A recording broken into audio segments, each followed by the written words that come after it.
Oh, you need one too.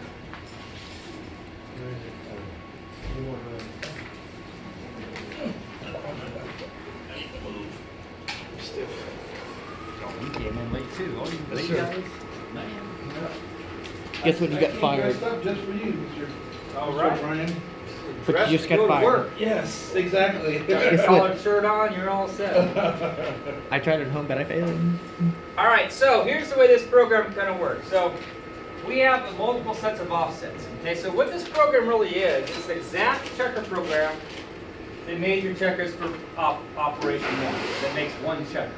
Okay, it's really two programs linked together. That's exactly what it is. Because if you look at the offsets, the first checker is machined by T0101, T0202, and T0909. Okay? The way the lathe sees the offsets, it sees the first number, that 01, that indexes the turret to the turret position. The second set of numbers, the next 01, is your geometry and wear offset. Okay, so the first checker is done with turret position 1, geometry wear 1. Turret position 2, geometry and wear 2, turret position 9, geometry and wear 9. Those offsets make checker number 1. And again, identical to the first checker program. So everything's identical up until sequence, I guess 42 is where it starts changing. The second checker also uses turret position 01, but it can't use the same offset as that one. Okay? So we call a new offset. We have turret position 1, offset 21. We have turret position 2, offset 22. We have turret position 9, and I just called that offset 23. Okay? Now, on CNC machines, the number of offsets you have available to use is going to be dependent upon your machine. Okay? There's a lot of finite-controlled machines out there that maybe have 10 tools on the turret and have a total of 16 offsets. 16 is it. Okay, so on a machine like that, obviously you can't be using 21, 22, 23. If you were to use multiple offsets on a tool, it would have to take place between offset 11 and offset 16. So you're kind of a little more limited on some of the older machines. You can really call whatever offset you want. You can mix and match them. You need to be careful with them. Typically, the rule of thumb is, like if you have a 10-station turret machine, you try to always reserve the first 10 offsets for each of the individual turret stations. So, you know, T07 you wouldn't want to use for the offset number 6 because it wouldn't make sense. Okay. Now, if you had to on a machine that had very limited offsets, some of your older style finite-controlled machines, you might use an offset number different than the tool number. When you get above 10, which is the main turret station's number, people will mix and match them all the time. Okay? But you can mix and match them. Most any modern machine, a Haas lathe, for example, has like at least 100 offsets. So it's no problem at all finding additional offset numbers for multiple operations in the Haas lathe. And the newer Fanuc machines are pretty much the same way. And you know, anything like in the last 20 years. Well, I shouldn't say 20. Because I have a 97 Kia lathe with a Fanuc OT control, and it's got only 16 offsets. That's it. So I've had to kind of mix and match my numbers a bit to get enough offsets, especially when I do front side and back side operations. It gets kind of tough to have enough offset numbers, but you can usually do it. So anyway, so that's kind of how the offsets work. Okay, so what we're going to do here is, draw a picture of what your bar stocks are. You got your bar stock sticking out, right the center line. And here we got our chuck. We're going to run this, could be a collet too, but we're going to run this on our Haas and Dental lathes, and I got chucks on both those. So the first part, we're going to have a checker that's in that envelope here.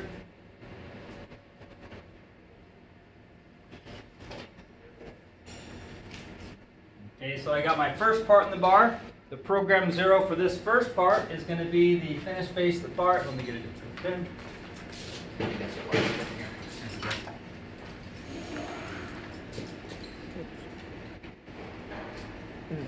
offset.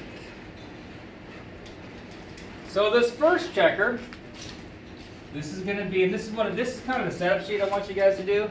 For this assignment, I just want a setup sheet. That's it.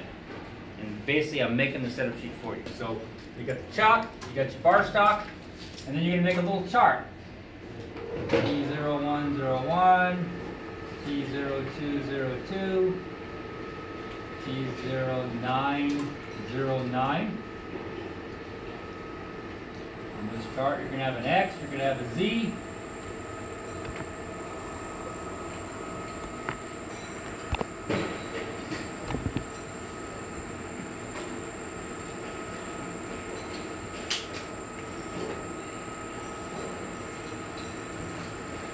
Okay.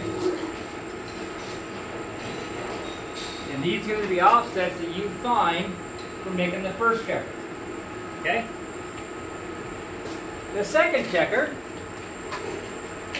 now you realize we're going to cut it off, so we've got thickness of a part off blade in there. So our second checker is going to be back here.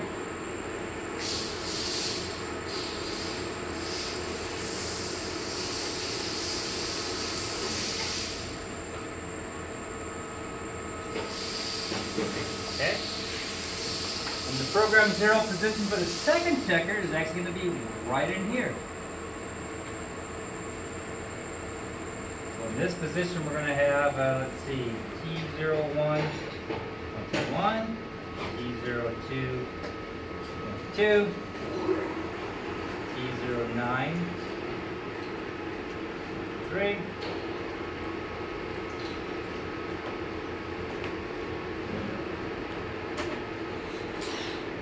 Have X, Z axis positions.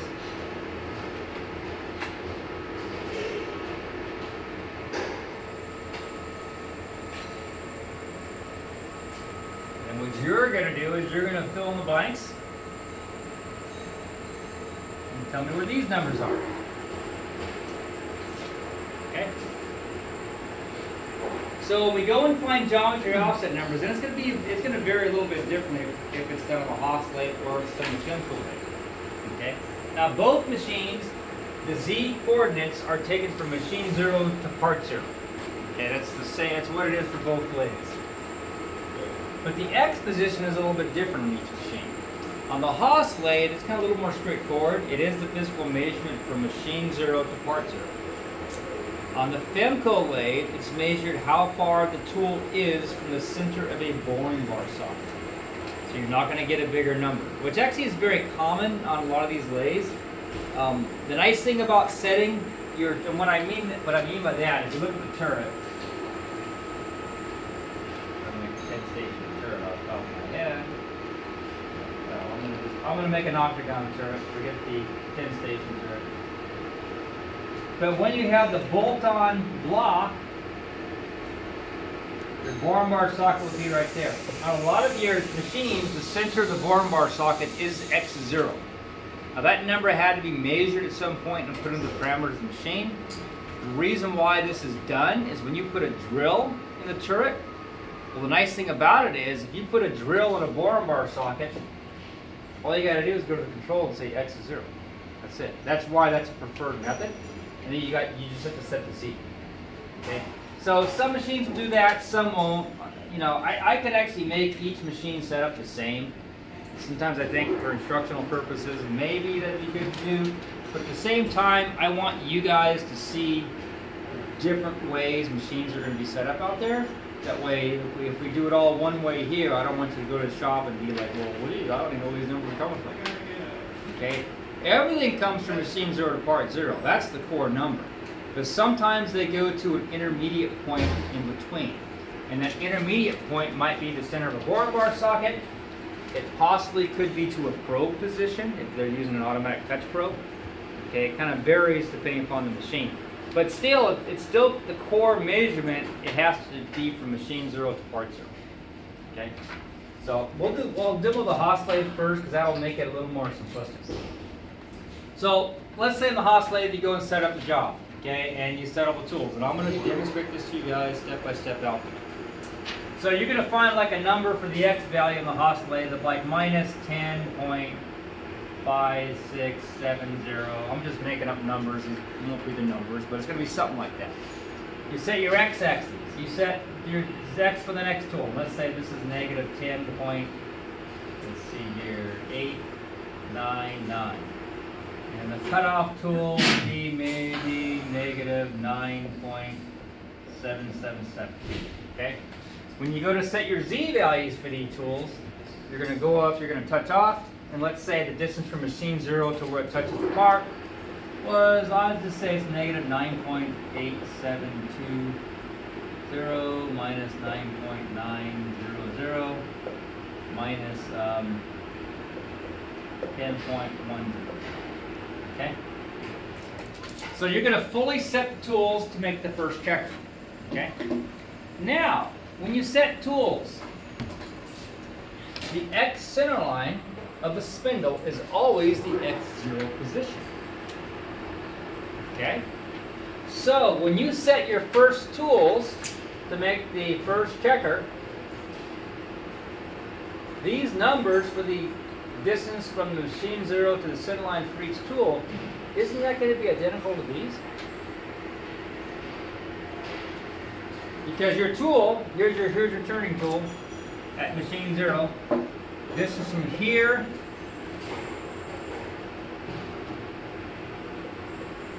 to here is going to be the same whether you're doing checker 1 or you're doing checker 2, aren't you? So when you guys set the machine up, all you're going to do is you're going to set the first 3 tools, and then you're going to manually input the exact offset numbers in for checker 2. Because X is going to be the exact numbers. We've got to make sure we transfer these over. And again, I'll show you all how to do this on the machine.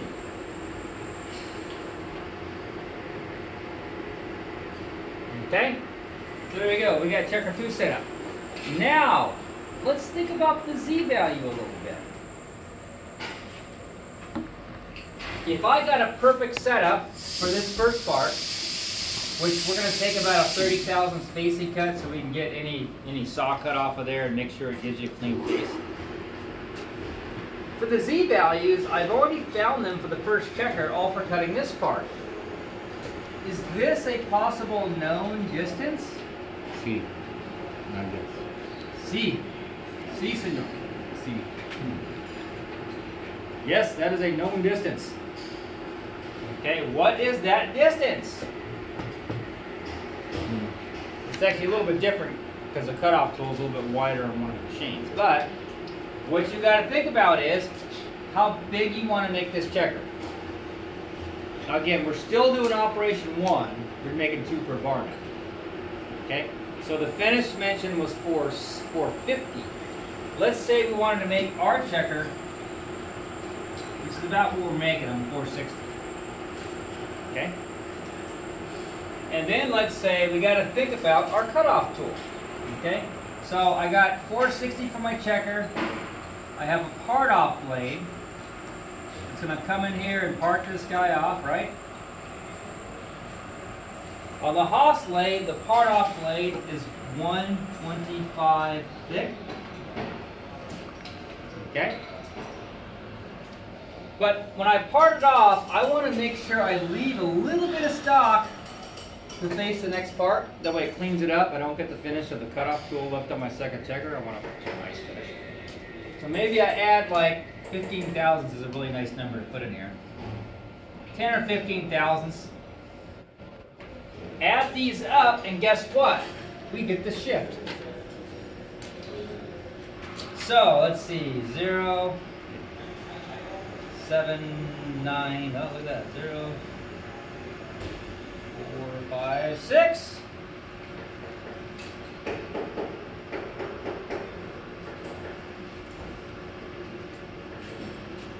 So with an 1/8 inch part off blade, which is what we have on the Haas lathe, what we're going to do is we're going to load in these exact numbers into offset Z, exact numbers, because I'm going to show you guys how to incrementally shift them by 0.6.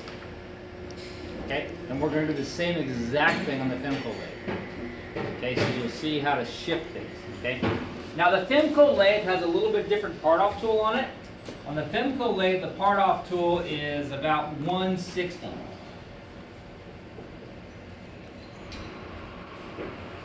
Okay. So for the Haas lathe, we're going to shift at 600. For the Femco lathe, we're going to add in, looks like an additional 35 thousandths. So this is your Haas shift.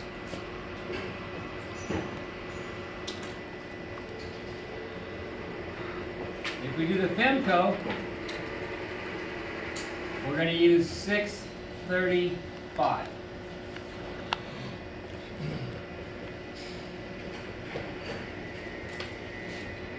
The reason why for the different number is on the Femco, the part-off tool, it's just what we have on there. It's a little bit bigger, wider insert, so we have to account for a little more material being taken away by the part-off. Okay? Does that make sense to you guys? So what I want from you guys as far as the assignment is I want a picture of pretty much what I drew here. I want you guys to make a little, make it big. You can do it on the back of this if you want. There's no definitions, no plotting, nothing. I want a picture of this. You can draw a chart, fill in your offset numbers. That's what you hand in. Okay? That is it. So when we do this, we're going to physically transfer like the numbers right down to here exactly as they are in the tool table. And then I'm going to show you guys how to incrementally shift this. So instead of minus 9.872, you're going to have minus 10.472. Okay, that will shift it 600 closer to the chuck. Okay. Also important notes on this job, which would be good for a setup sheet. Let's say you gave this to your night shift to do and you told him to set it up and he says, oh yeah, I'll set this guy up. And he starts off by putting the bar, oh yeah, let's go 1.1 out from the chuck. Yeah, sure. What's wrong with that number?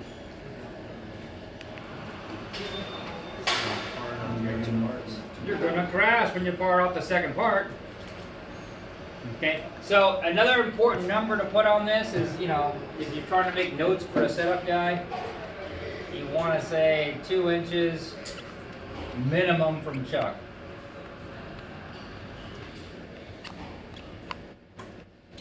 Chuck or call it.